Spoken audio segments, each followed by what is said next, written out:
Hey everyone, Chris here. So there's not a new Wasting Time this week, as you may have noticed by now.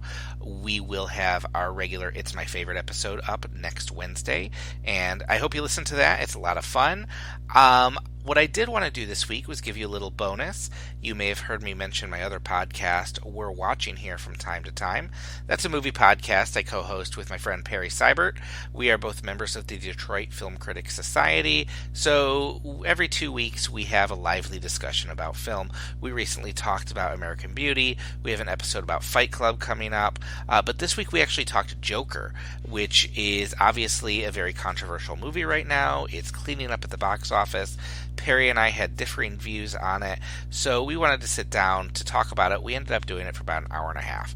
So I wanted you to be able to hear that episode, hear a little bit about what We're Watching Here is all about, and if you like it, please feel free to subscribe. We're a part of Big Heads Media, just like Wasting Time is, and I think you'll really like the show. So give it a listen. I will give you a heads up that Perry and I talked about the show for about an hour. We signed off. We kept talking about Joker, and the recorder was still going. So if you wait about 2 seconds after we sign off, the conversation actually keeps going.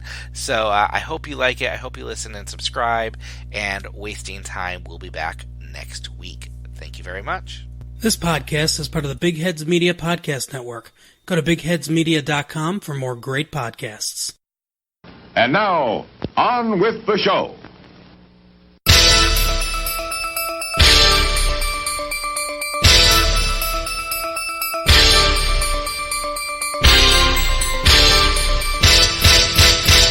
Hey everyone, welcome to We're Watching Here. We're Watching Here. This is Opinionated Movie Talk with Chris and Perry. My name is Chris Williams. With me, as always, is the polka dot man to my condiment king, Perry Seibert. Okay, I wasn't expecting that one. Well done. Well played, my friend. Those are obviously two very obscure Batman villains. We are talking today about a not-so-obscure Batman villain. We are going to be talking about Todd Phillips' Joker. This podcast was kind of organized on the fly, but Perry, have you been watching anything lately before we get into that? Oh, my gosh. I saw Joker and Judy back to back. Oh, how was Judy? Judy's fine. Judy's fine. Judy is Oscar bait. And I if you've listened long enough, you know that that's not necessarily an outright insult from me. Mm-hmm. It's just really obvious. And Renee Zellweger's fine in the part. It's the kind of part that's designed to win Oscars. I hope she doesn't, only because this can't be the best performance of the year. It's fine. It's very good. I don't begrudge her, but no, come on, you can do better, Academy. I think I was talking to a critic right before Joker, and he said it was a great performance in search of a movie. And it was a movie that I keep remembering exists, and I haven't gotten around to it, and I keep forgetting it's out there. And yeah. I will forget it's out there until the screener shows up on my door later this fall. So, and then you still might forget it. Very possibly. I did watch this weekend. I finally got around to Booksmart. Olivia Wilde's movie. Have you seen it? Yes, I have. I am a very hard sell on teen comedies. High school was not my favorite time of life. I rarely see myself in these movies, so they have to work really hard to impress me.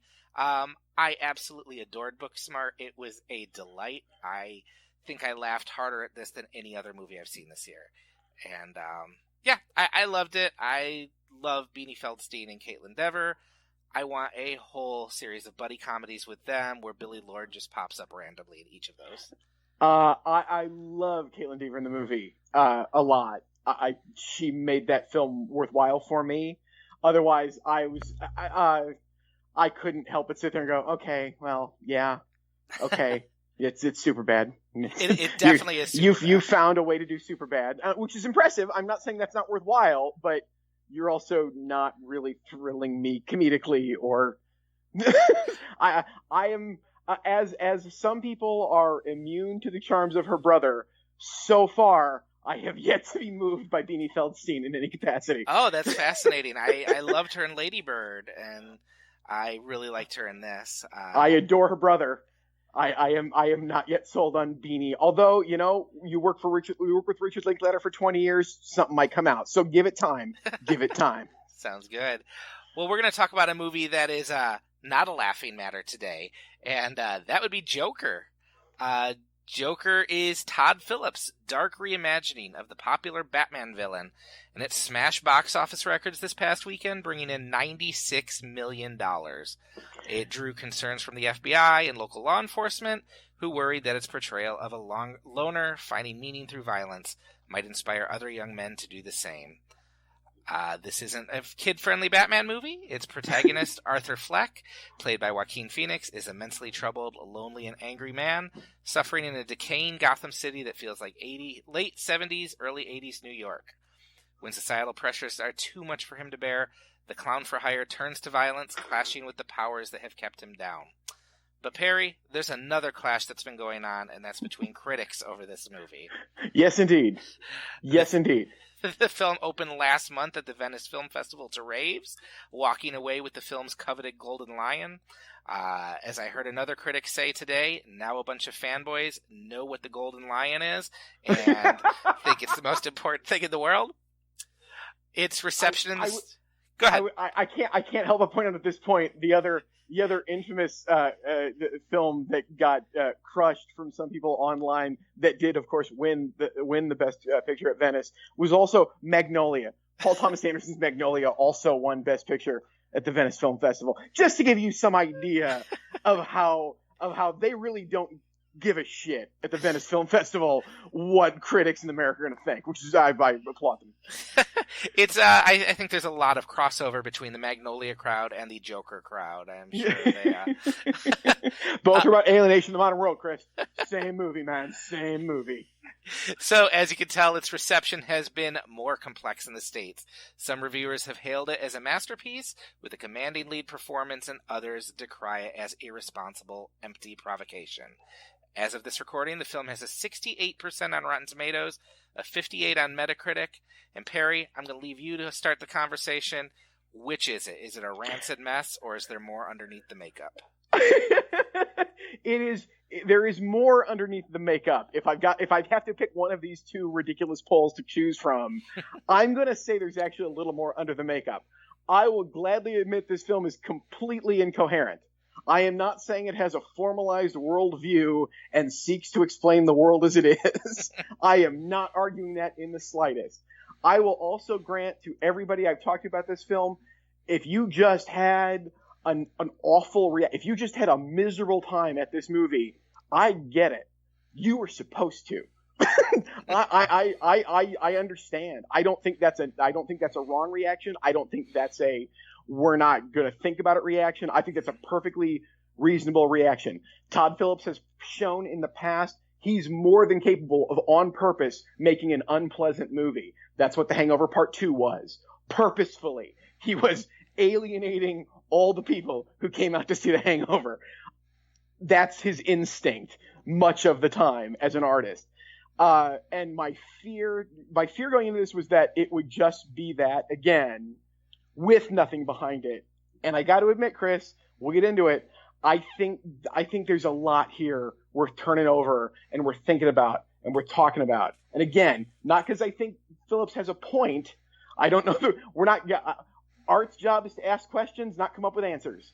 And I think this movie plays with the aesthetics and the narrative that we have gotten used to with comic book films and completely and totally subverts them. And I think, if for no other reason, it's a worthwhile film for doing that on a big budget from a major studio. Fair enough. I may have also called the film garbage, but I walked out of this. I'm one of those people who walked out of this movie just depressed and like just feeling like fingers had been jabbed in my eyes for 2 hours. This was not a movie I enjoyed. I was just, I wouldn't have even minded if I felt provoked, if I felt challenged. I felt this movie was very empty, that it has the aesthetic of a serious quote unquote serious movie. It knows the look and feel of a gritty adult drama, but I don't think there's anything under that surface that I could feel. I felt like this was a movie where the journey of Arthur, we knew right where that's going from the moment this movie started, because it's called Joker. Yeah. I don't think Todd Phillips cares about Arthur. I don't think I'm supposed to care about Arthur. It's a film that I feel it's the end result of the push to make Batman gritty and edgy. And at the end of the day, I think Patrick H. Willems, the YouTube critic, said it the best. He makes these YouTube videos that are often, what if Wes Anderson made the X-Men? What if Werner Herzog made Spider-Man? This is the full-length version of that. What if Martin Scorsese made Joker? But I didn't see anything else going down there. So maybe you can help me out with that. What did you latch onto? I want to attack you on two fronts here, Chris. Get ready for this. Sure. My direct response to what you just said is, where Batman Begins is going at the beginning. It's Batman Begins. You've seen Batman Begin over and over and over. So I think saying that knowing where this is going to go, I don't think that's a valid criticism of the movie. You want to tell me why it's not interesting? Okay. But just saying, I know how it ends is way too simplistic for what this movie's trying to do. Now, what I find interesting from the top of the movie is we are given this character, we're told he's mentally ill at the top of the movie. He's not driven crazy by the forces around him. They don't help.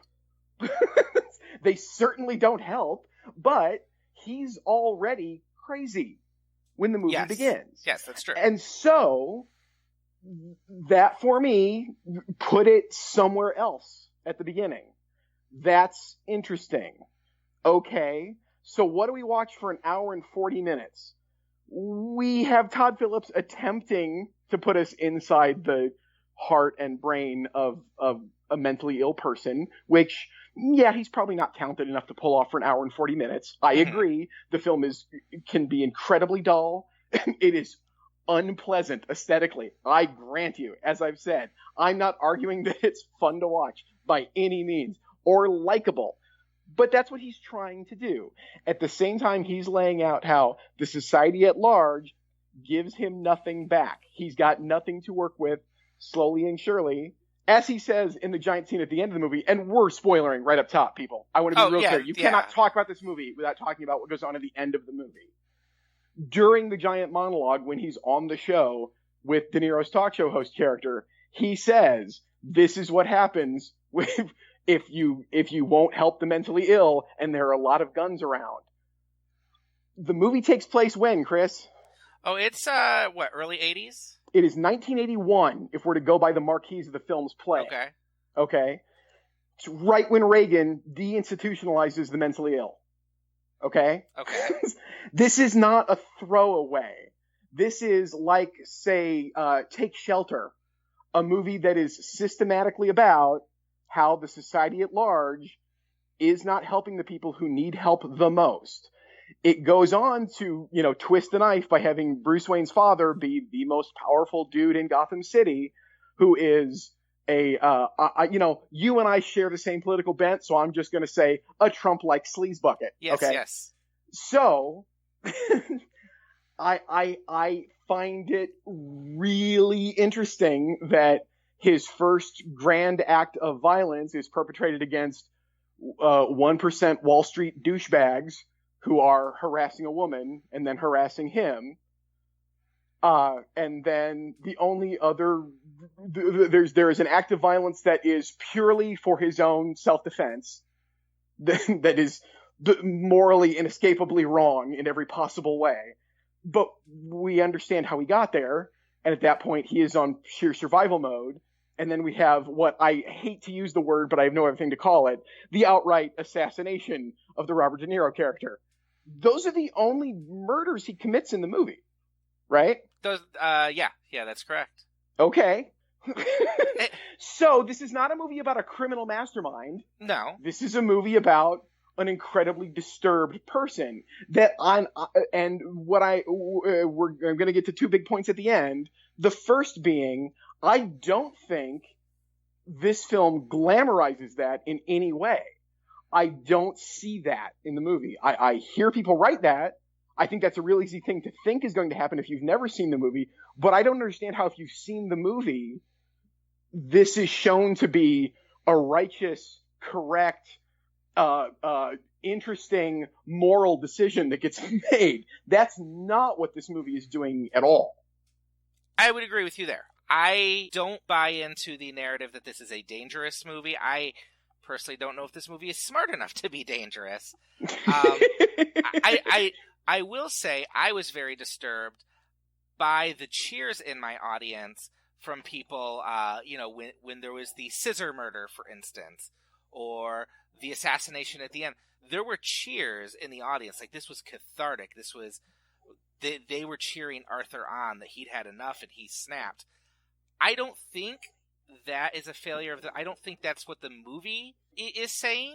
I don't think the movie is encouraging that.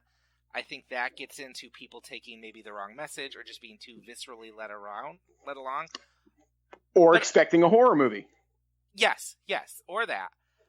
That was... I don't think this is a dangerous movie. I don't think this is... I think it might be a little irresponsible to pitch it right at a certain audience that is often composed of angry young men. But I don't know if that's any more different than tossing Fight Club at an audience of angry young men who are going to misinterpret that. Exactly. So no, I don't think this is a dangerous movie. I will let you finish, but then I will go back to what you were talking about earlier. No, go ahead, because my last point is a grand one that I don't think even Todd Phillips had quite considered, and it's very singular and something I want to. It's the reason that I personally fall down on saying, for all of its problems, I'm not saying this is one of the best films of the year. I'm not saying it's some brilliant social treatise on the mentally ill. I'm just saying I think it plays with superhero iconography in such a way that it's almost like it's not the Scorsese version of this. It's the Todd Haynes version of this movie. This is a semiotic film that subverts all of the things that we are used to accepting about movies like this. And I just find it fascinating that this came out from Warner Brothers. I mean, I know I'm not, because they own the entire property. But boy, this is not a commercial film in any capacity.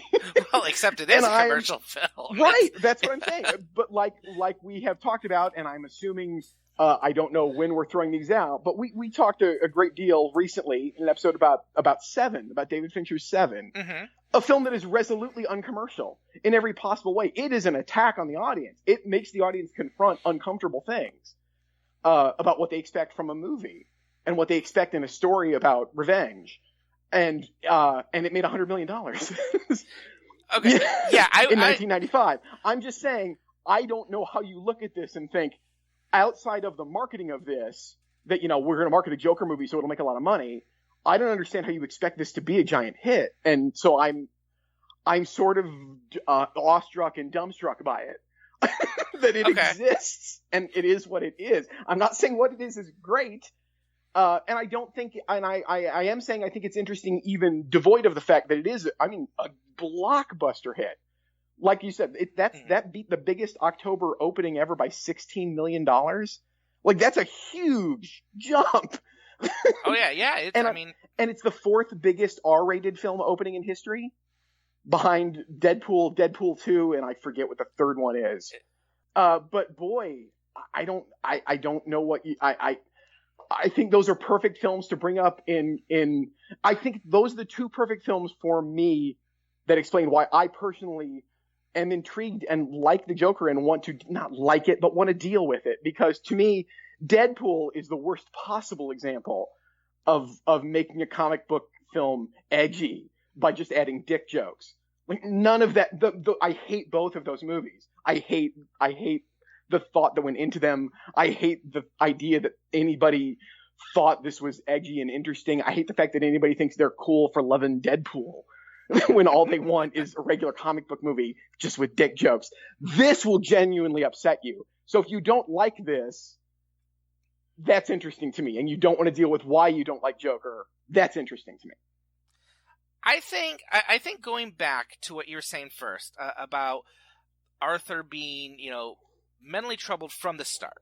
We meet him. He's got issues. He's seen a social worker. He's taking medicine. Soon that's all cut. I think that's interesting, but I don't think the movie does much with that other than he's seeing a social worker. He's on medicine. That's getting cut. And then it moves on to other things. It throws so much in the mix to trouble Arthur. So he's got the medicine. He's got the mental issues. He's got child abuse issues. He's got mommy issues. He might very well have daddy issues for the film ends at. Oh no, he's got daddy issues. That's why we have the ending we have. Yes, but I mean, it throws so much, and then it throws in there's the the haves and have-nots struggle that's going across Gotham. But I don't ever feel like the movie digs into that.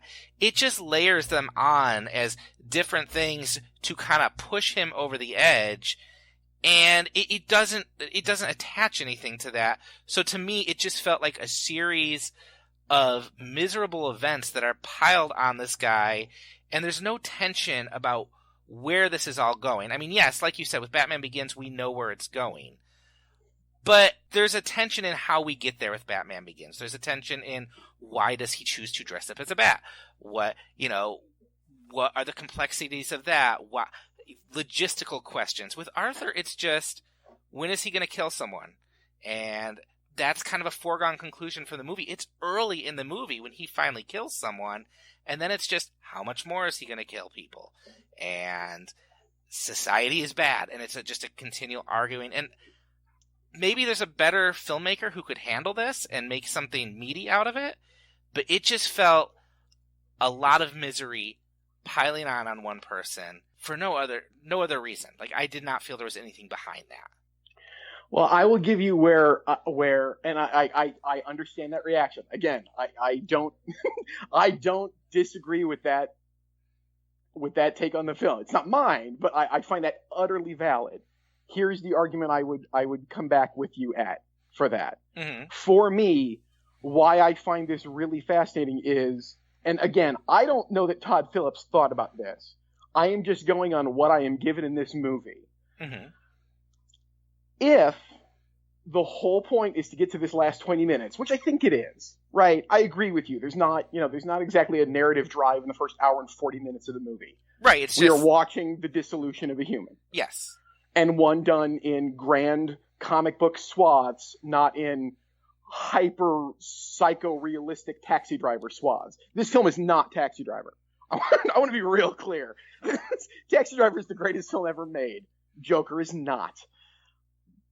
Where I think it gets interesting is in this very textual reading of the movie, where at the end, Gotham, which is already in a state of dis-ease because of the economic misfortunes of many in the city, and the lack of care being given to the city by everyone in charge, not only by Bruce Wayne's father, who's hoarding all the money and will take no responsibility for the things he's done in life, but right down to the De Niro character is really important.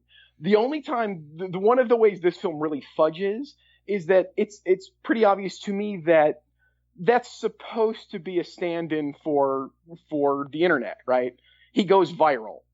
His breakdown, his non-funny stint at the comedy club. So they air this, and he is being humiliated on TV. So here's where we are. We're in a world where our greatest entertainment is watching people be embarrassed publicly, and there's no one caring. There's no social safety net at all, right? That's the world of the film, yes? Yes. So in that world, someone in a huge public way has some incredibly violent seemingly revolutionary act. It's not. It's the act of an absolute madman that is misinterpreted by the mass culture at large into something else. Now, stick with me. I'm not saying this is a copy of real life. I'm not making the case for you that this film is dangerous, because as we've agreed, it's not celebrating this. No. I don't think the movie in any way says this is what everybody should be doing. It simply then remarks on and looks at the fact that everybody responds to this by celebrating it, which, if we're looking at the box office numbers, would seem to be right. But what then is the great result of him having done this, right? It's that Bruce Wayne's father gets killed. Not by Joker, by someone who is, on the rampage after Joker does what he does in the movie, correct? Sure, yes. Okay, so now we have to get to the grand question that I'm interested in.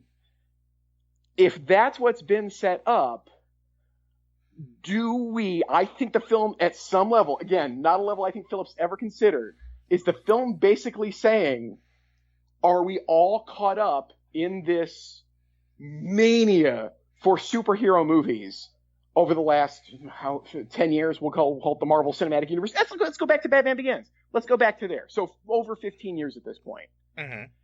Are we there, and can we not get away from this because we are in a society that is so divided, that does not have a social safety net, that does not have anyone caring for us, and whose entertainment is seemingly so cruel so much of the time?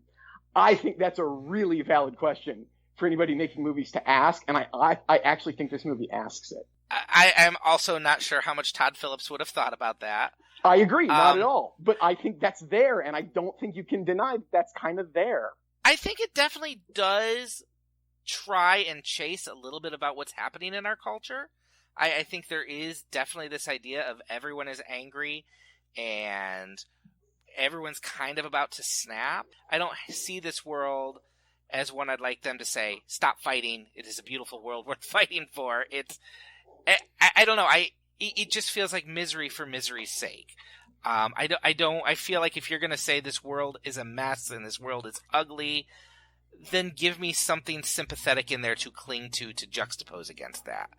And I feel like this is a constant just barrage of misery. And I don't know. I think the critique of media is there. I think the critique of culture is there. But I think it's all very surface level, too. The fact that it ends with a long monologue about him saying this is what happens, when society ignores people, needs that monologue because it's not making that point elsewhere. It's too busy chasing different rabbit trails throughout the whole movie. We haven't even talked about the whole subplot with his neighbor, who is his girlfriend but not his girlfriend, who he kind of imagines this relationship with, which I think is an actual interesting thread had they expanded more on it. I don't know what else you do with it, with how they've got it set up. I don't either. I don't know how you expand on that. He is incapable of making this connection, and so he's fantasized it. And then the reveal of it is genuinely shocking. And that's the other thing I will say. I am jaded and a film watcher of 40 years. It takes a lot to genuinely shock me. I will say every gunshot in this movie surprised me and sickened me. Oh, really? Yeah. I got to admit, even like the first one that goes off into the wall in the apartment, I jumped.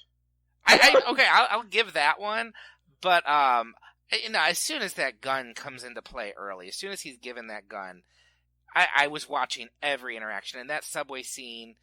There was no way as soon as that started that it wasn't going to end with him shooting at least one of them. Right, but it's not. But again, it's not triumphant. It is as wallowed in sickness and illness and disease as everything else in the movie. So it's not celebrating this. I grant. I understand your point. I get it entirely. There is nothing for you to latch onto in this movie. And I will say my only defense to that is I'm really happy to see something that we would call a comic book movie be this dark.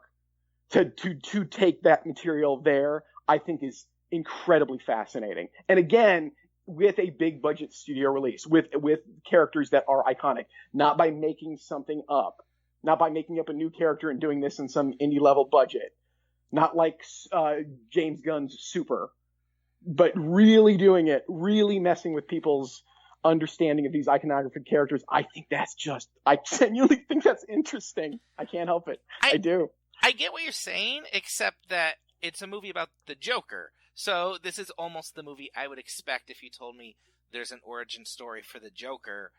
Had someone said, "Oh, let's check out this YouTube clip someone made. What would it be like if there was a Joker origin story and it was in the style of, a late 70s, early 80s psychological crime thriller." This is what I would expect.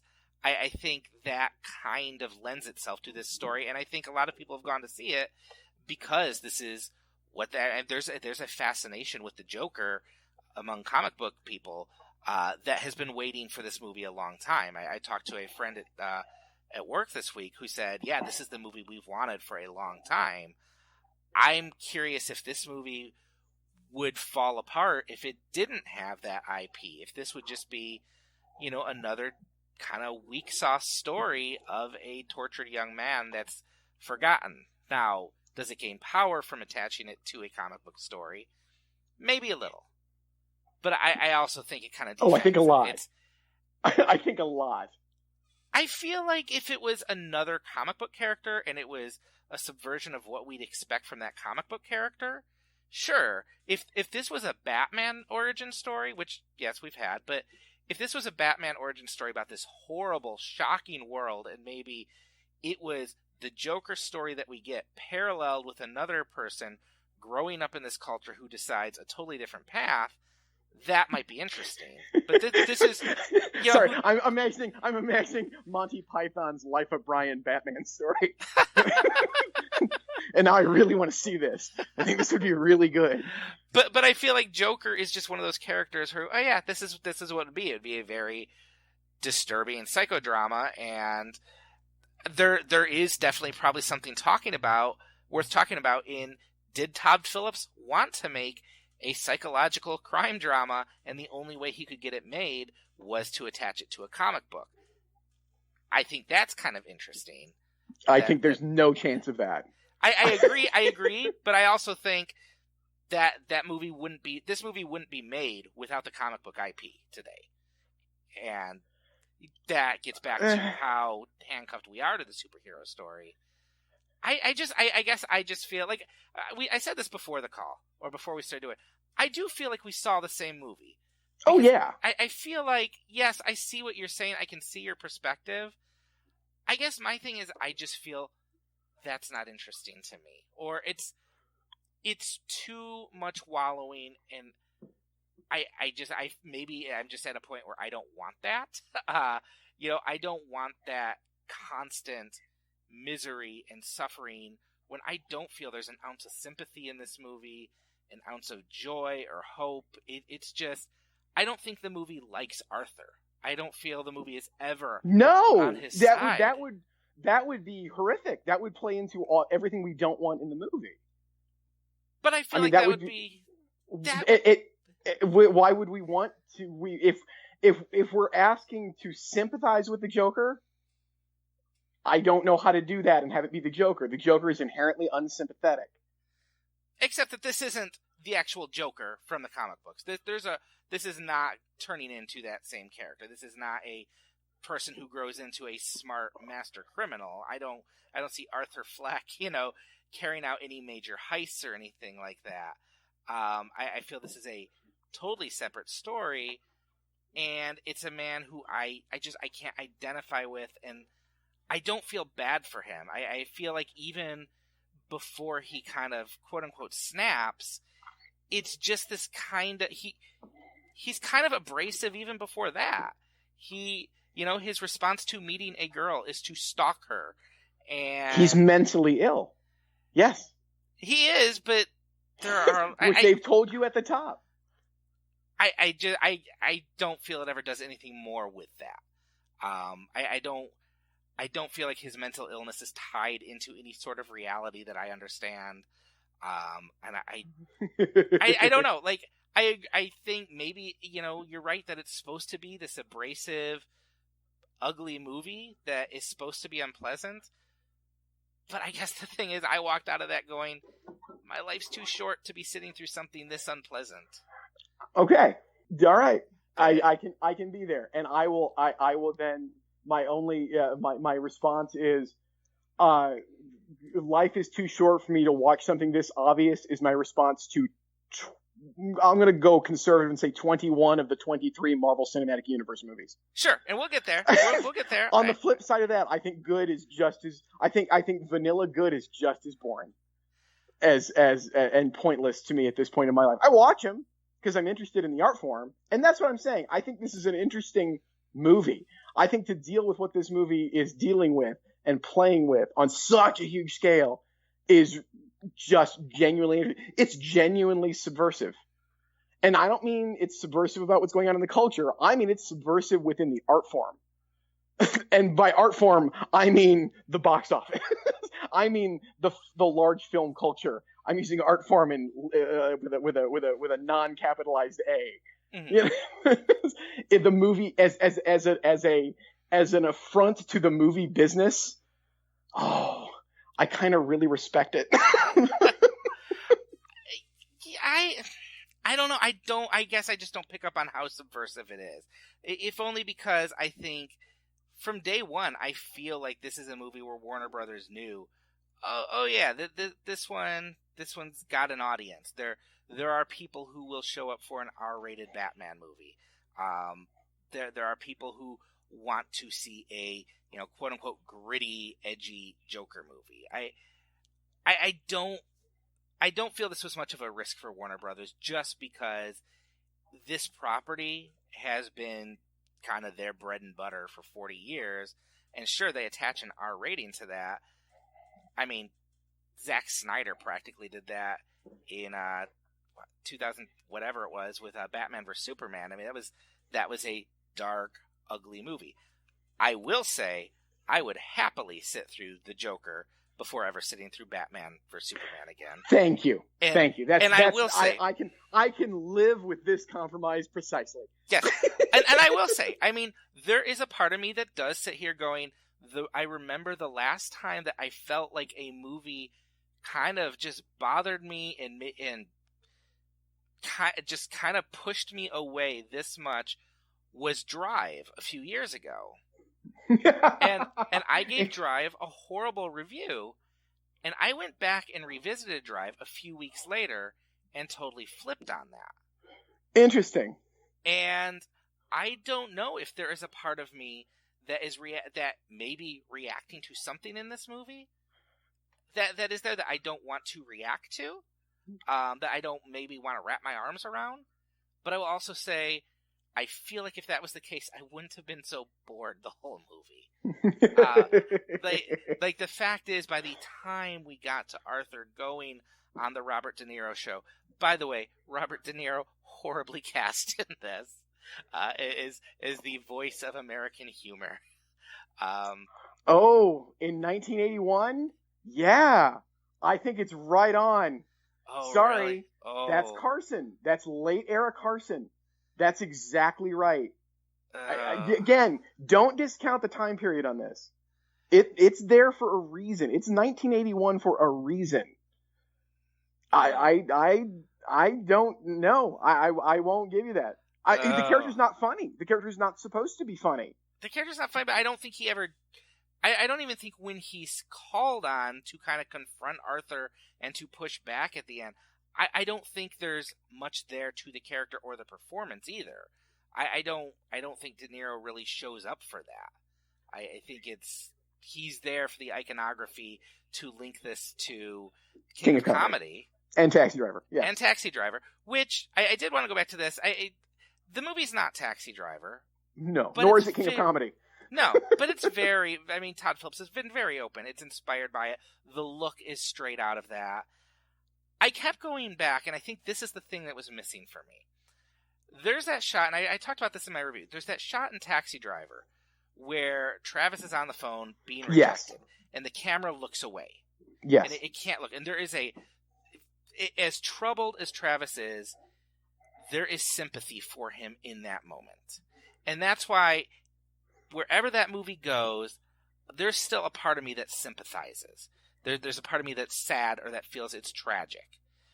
I didn't get that in this movie. One of the first scenes in this movie is Arthur being pummeled, and the camera stares and just stares. And it felt like this movie just exists to lavish punishment on him, but I never cared about that punishment he was receiving.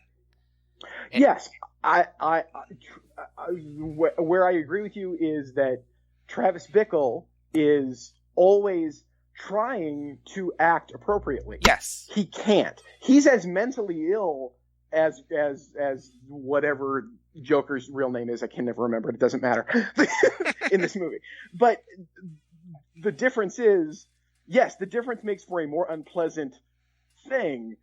This character has no idea how to act at all. He doesn't not know how to act well. He can't act appropriately in any capacity. He's not striving to do the right thing. He is striving simply to survive. He is an animal, unlike Travis Bickle, who was God's lonely man. And so, yes, we're watching an animal be tortured for an hour and 100 minutes before we get to this explosion ending, which, like we said, like I've said, like I've attempted to argue here, that, yeah, De Niro's there to make you draw those lines. You're right, the film itself doesn't do that. I agree. But De Niro being there kind of does that. And just like having this be Joker kind of does that. And how we see Bruce, I mean, they shoot for all of its grittiness, it shoots the murder of Bruce Wayne's parents exactly like it's supposed to, with the flying pearls and everything. We are given that iconography for a reason. And I think the reasons are there. And I think the reasons are valid and are really interesting. I'm glad for you that you saw that. I did not. And I still, I still feel like this movie just sat there for me. And I don't know, maybe I needed a clearer directorial voice to kind of steer it. Someone who was a little more intent on drawing those things out and provoking those questions instead of just, like I've said, jabbing me in the eye is how I felt. like constantly just jabbing me in the eye with unpleasantness. I will say there are things I like about the way this movie looks. I think the cinematography in this movie is gorgeous, like gorgeously ugly. It's like this looks not. This doesn't just look like something that takes place in the 80s. This looks like a movie from the 80s. It's grimy and gross, and it looks like someone took a time machine back to 80s New York and just kind of filmed whatever was going on. It's a beautiful looking movie. and I think Joaquin Phoenix is genuinely good. I think he pushes up against, he flirts with self-parody. He flirts with going a little too much, but I don't think he ever crosses that line. He does a lot of big things, but there's a lot of small things in his performance that I really appreciated. I savored the fact that whenever he ran, it looked like he was wearing giant shoes, even if he wasn't wearing giant shoes. I was like, that's such a great choice. That's such a smart actor's choice. Thank you, Joaquin. It's a very strong performance, and I think a lot of people would probably go way too big with this. And I think even though he's kind of the go-to guy for tortured people, it still felt unique, and it still felt like he was throwing himself into that. I like the little fact that he's shaking after he shoots Robert De Niro. Just that kind of, oh, this was a big moment. His transformation is kind of over. And I liked that. It's a small moment in a movie that ends in this huge moment of violence. And I do think the visual, the way they carry out that shooting on TV is powerful. That image of watching that through a TV, it really, that was the one moment that disturbed me, was the feel of watching something through a TV lens that you would not see on TV.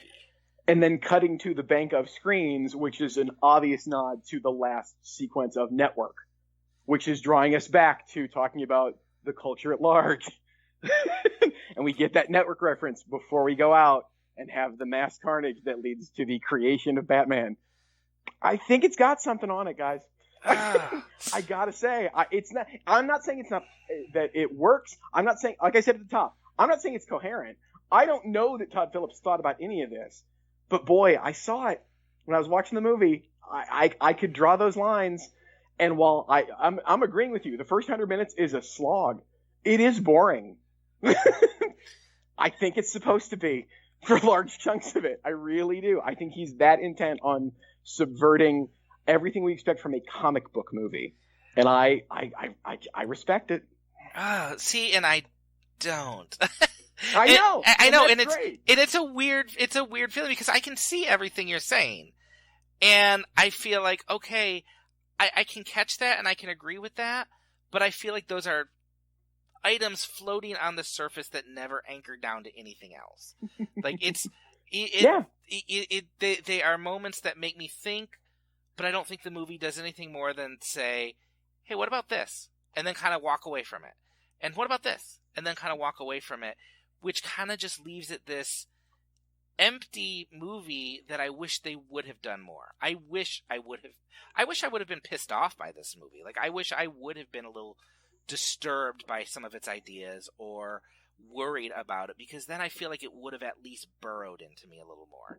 And like I said, maybe there's a part of that, but it comes back to my idea of, I've often called them donut movies. There's a lot that's on the outer edge there, but there is nothing inside of it. And if we're talking comic book movies, that's most comic book movies to me. Like, I love the Marvel movies. I have a great time with them, and we're going to talk about that in a minute. But I will totally agree. I think most of those movies on the inside, there is nothing going on. It's all just clockwork, get to the next movie, get to the next scene. Mm-hmm. I feel like this is get to the next suffering, get to the next badass moment, or get to the next shock, and that's about it. I don't think dressing this up in kind of that sheen of an 80s Scorsese movie is much different than when you put Robert Redford in a Captain America movie and say, oh yeah, it's a 70s paranoid thriller. No, it's not. It's a Captain America movie with Robert Redford, and it's just making you think it's something more because it has this aesthetic that you associate with something better. And I feel like that's kind of what Joker's doing. It makes these references to things that are serious or things that we respect, but I don't think then it ever earns those associations.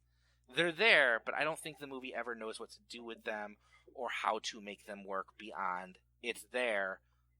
Let's move on. And I completely understand that, and I could cede all of that with the exception of the actual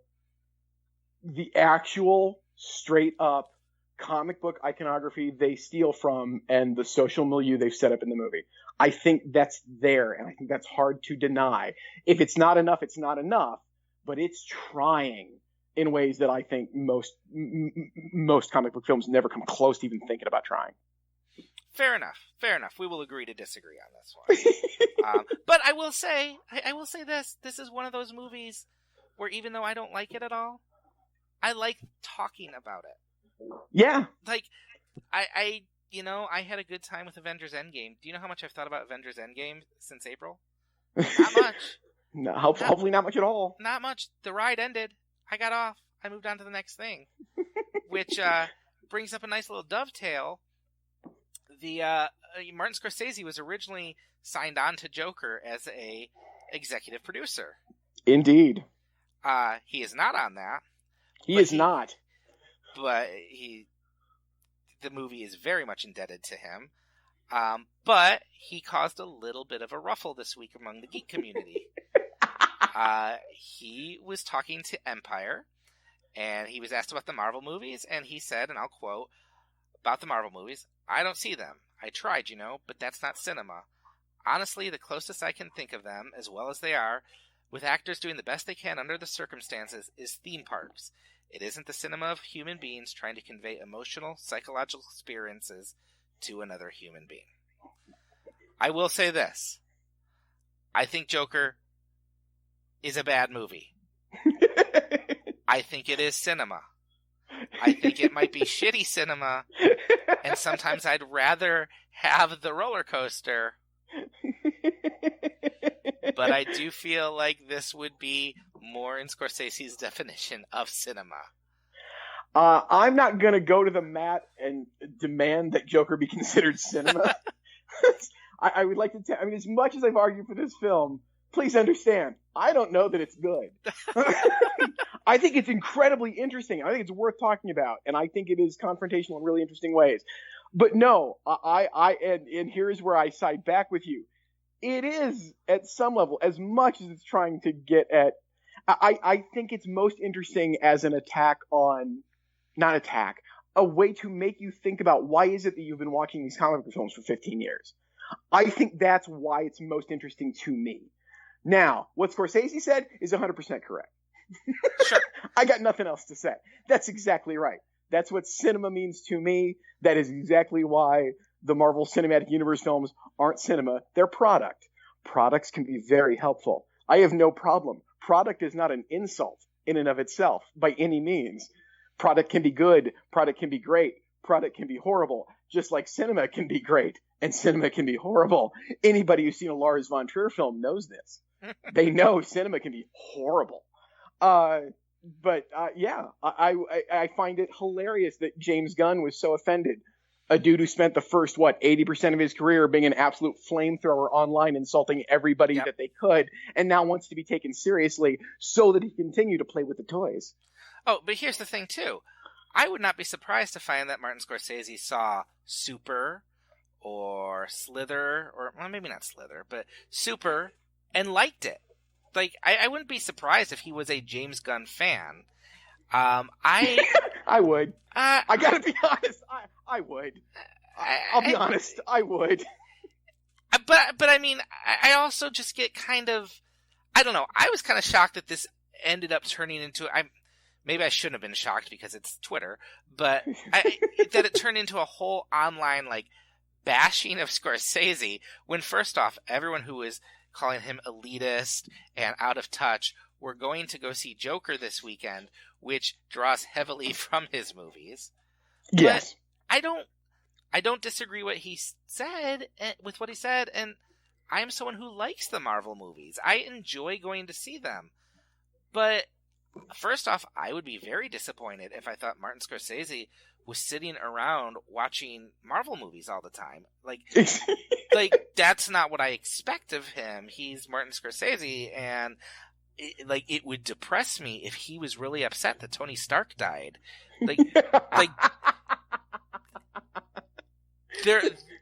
Yes. We go to the movies for different reasons. Not just different people go for different reasons. The reason I go to a movie theater on any given weekend is for a different experience. I sometimes enjoy just taking my kid and going to a packed movie theater to take a ride. That's fun to me. I have a good time. Yeah. I'm under no illusion that I've seen anything great. No, it could be great. I have fun. Product can be great. There's nothing wrong with saying that. And if it is, that's a great bonus, but that's not what I'm chasing. Like, at that moment. When I go see a Marvel movie, I'm not necessarily expecting greatness. They have ended up on my top 10 list. I think Guardians of the Galaxy did. Well, from the great cinema east, James Gunn, yes. But no, I mean, I don't think there's anything wrong with saying they're not cinema, because I that's not what I'm chasing. That's not what I want from those, and I don't think they pretend to be that either. Yeah, it was silly, and I think it's really silly to consider that Martin Scorsese is an elitist, because he is one of the few filmmakers who people who aren't obsessed with film still know. He is a household name. He's also, guess what? Elite. He's also, guess what? 72? Do you think those films are aimed at him? Oh gosh, no. Of course not. So, deal. And how depressing would it be to find that Martin Scorsese's next film was a Marvel movie. Like, I don't want to think about that like you don't want to think about Joker. That's fine. Mean, let's just not go there. Maybe that's what the Irish man is. Oh, you got Robert De Niro there. He's fighting Al Pacino's whacking people with shillelaghs. Oh, it's 3.5 hours. You're gonna love every goddamn minute of it. Yeah. But yeah. So that's Martin Scorsese and Marvel movies and Joker, all rolled up into one. There you go. Do you have anything else to say on Joker or on this topic? No. And just to say again, I am not suggesting you rush out and see Joker. Please. All I'm going to do is I was truly, truly shocked by the amount of negative stuff I saw written about this film that struck me as, I don't think you're paying attention.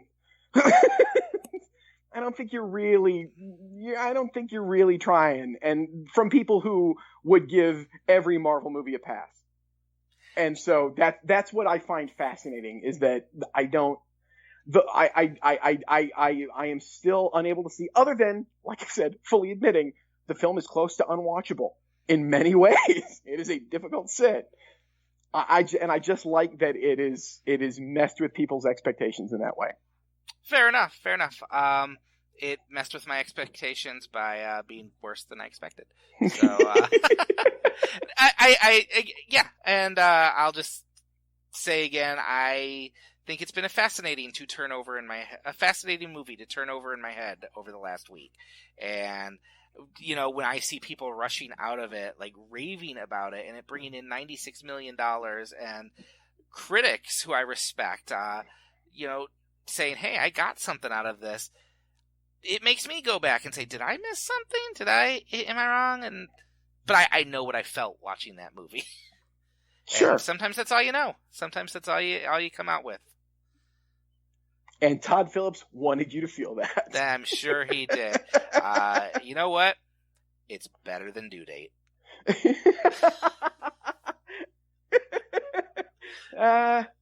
Yeah, it's more interesting. It could very well be a piece of garbage that is also Todd Phillips' best film. We talked about this, right? You haven't seen War Dogs. I have not seen War Dogs. No. War Dogs is, I think, instructive before seeing this, because War Dogs is absolutely War Dogs is an attempt to do David O. Russell doing Scorsese. Okay. It is absolutely in that mold of American Hustle. It's very Goodfellas inspired, but he finds his own way through it. And I'm not saying it's great. I think pinning your emotional hopes for a movie on Miles Teller is usually not a good idea, and I think the movie suffers for that.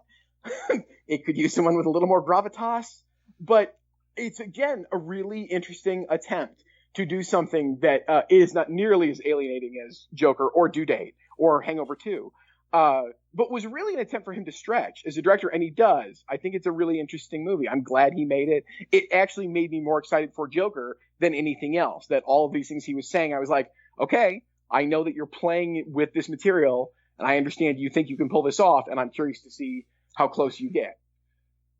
So yeah, I am telling you to see War Dogs, believe it or not. Check War Dogs out. It's interesting.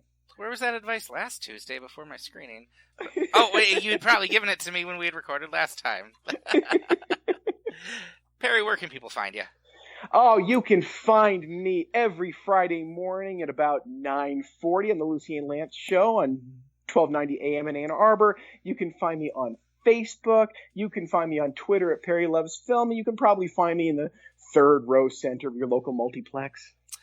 You can find me at Michigan Sports and Entertainment, where my review of Joker has prompted many people to tell me to go to hell.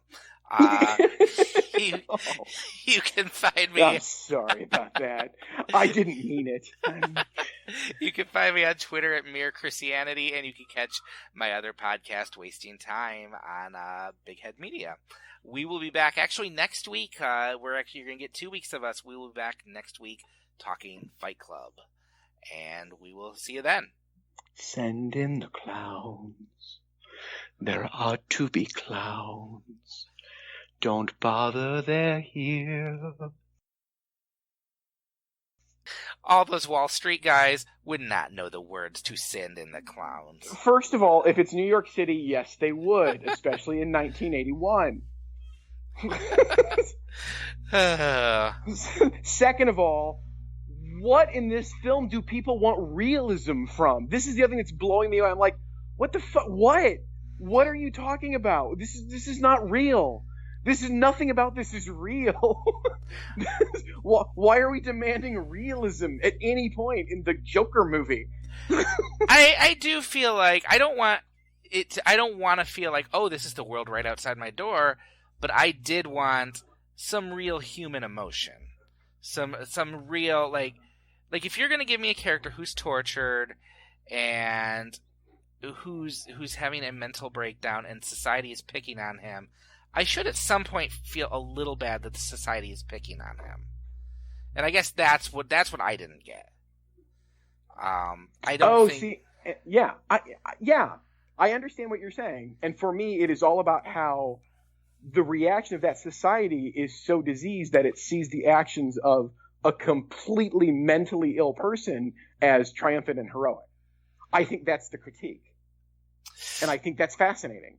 See, I just felt like it was all part of the formula to push the character forward, so we had the Joker at the end, and I think it's all there on the surface, but I don't think Todd Phillips knows what to do with that, with any critique of society or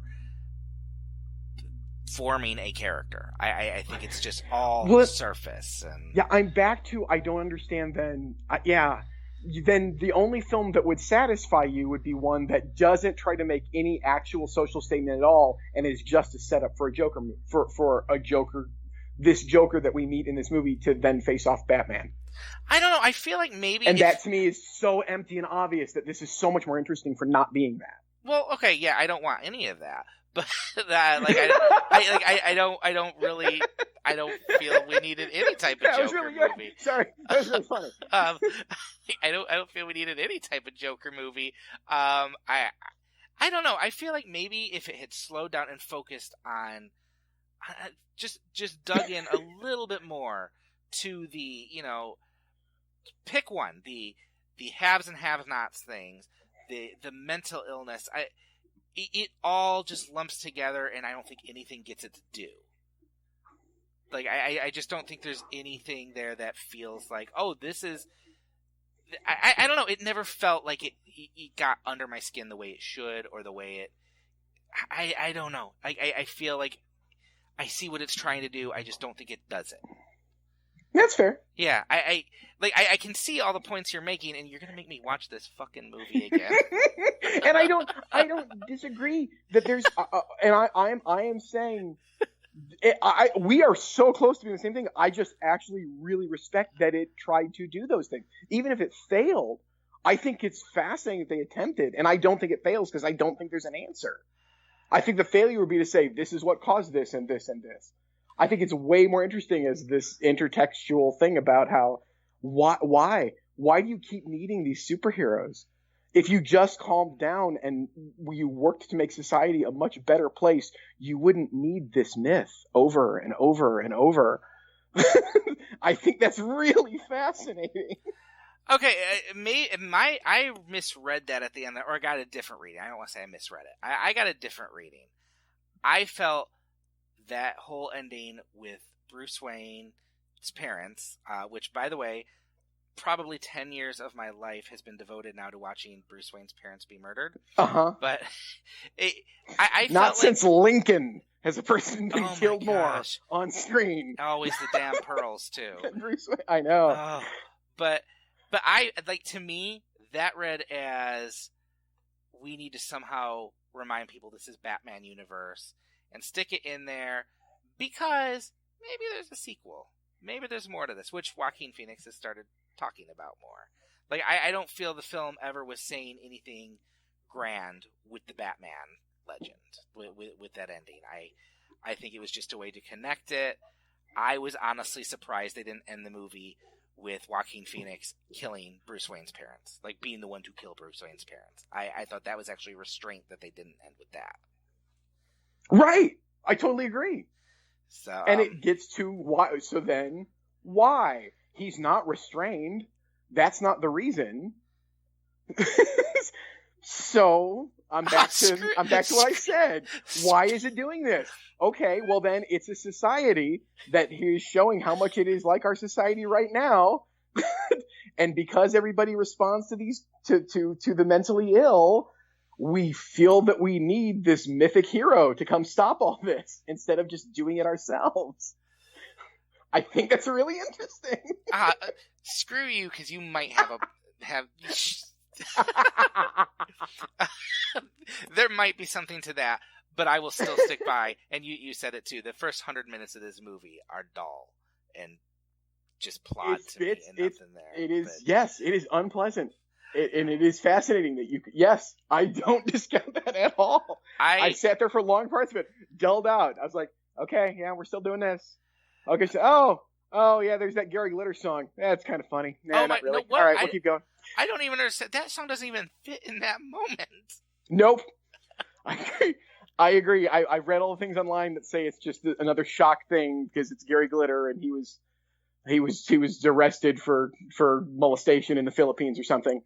And so people complaining about how he's going to get royalties for this. I'm like, this is not the reason. You have so many good reasons to critique this movie. That is not the one you need to go to or bother with. Oh, and I didn't even get to talk about the fact that they end the most disturbing moment in the movie, the murder with the scissors and then the head bashed in, with a joke about dwarfism. Yeah.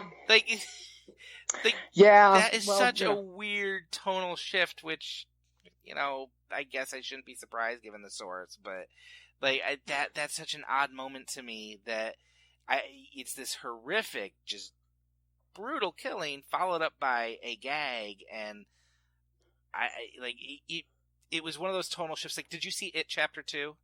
Good God, no. Oh my gosh. Thankfully. So there are moments where there will be a horror movie like scene, like a gory kill that is just undercut all of a sudden by a moment of like huge comedy, like broad comedy. It's really baffling. And that was the other R-rated film that it beat the first. Oh, okay. Sorry, so sorry to derail you. Please continue. Oh, so that was odd. That whole sequence, and I don't know. Like this was a movie where it would lurch to life for like a second for me, where I'd think, oh, that's interesting. The relationship with Zazie Betts, who, like, I think that was a legitimately interesting moment where you find out he was imagining all this. Mm-hmm. But then I'm like, well, and it's like you said, there's nowhere else to go with that. Right. That's but what I'm he also has. Like, I don't know what else to do with that, and I don't want to say it feeds into the whole incel thing, because I don't think the movie has enough. I don't think it's provocative enough to give any fuel to that. Right. But I would agree. But I don't see that reading at all. I mean, again, if we want to be a scold and worry about the bad fan, go right ahead. But that's never interesting to worry about people's misinterpretation of the movie, because I don't think it celebrates this stuff, as we were saying, and you sided with me eventually.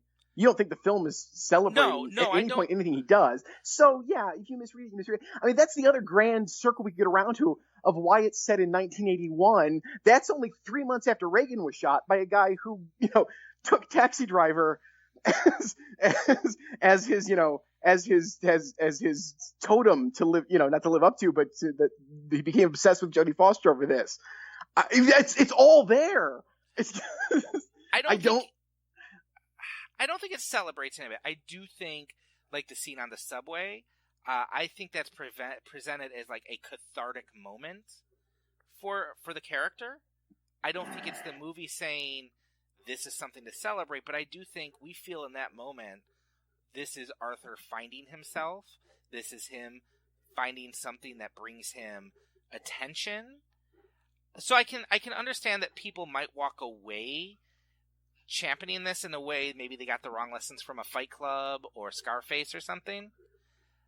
But I don't think I don't think it's fair to read that in the movie, which does turn into a horror movie at the end, where I do think it's arguing that what he's doing is beyond the pale and it's horrific. And that people respond to it and love it. People do respond to it and love it, and people cheered it in my screening. No, I mean, I'm just talking about in the movie. Yeah. I was not talking about an actual physical reaction in the theater. I just meant we're seeing that in the moment within in the movie, and that's for all the reasons they've laid out.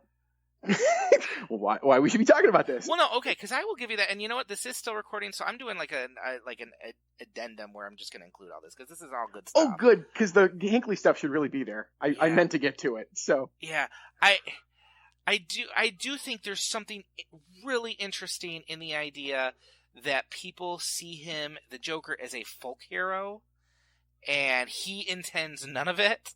He has, he says he has no political affiliation. They cheer him on. I think that's interesting. I wish the movie had just spent more time with that than with ladling on the mental illness, with ladling on the mom issues, with going down the Bruce Wayne might be my dad rabbit trail. Like it just seems like that is a potent thread. That is something that says something, and that I think really could be worth paralleling with who's in the White House right now. That's just this person who emerges from a toxic culture to galvanize other people. That's interesting. I wish the movie was that.